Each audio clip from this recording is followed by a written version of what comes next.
កំរុយឆ្នោតយួនថ្ងៃនេះផងដែរក៏បានវាយត្រឡប់មកជួបពុកម៉ែបងប្អូនសារជាថ្មីទៀតហើយ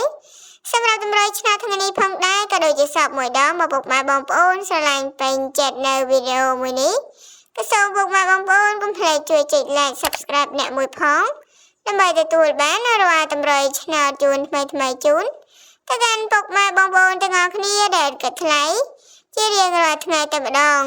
ហើយលេខក៏សិតសឹងតែជាលេខច្បាស់អាវងចែកលេខអា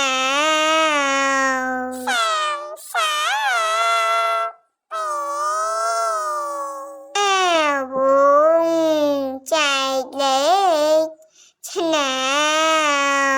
ត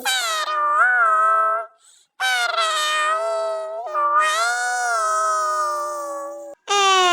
វងចែកលេខឆ្នោ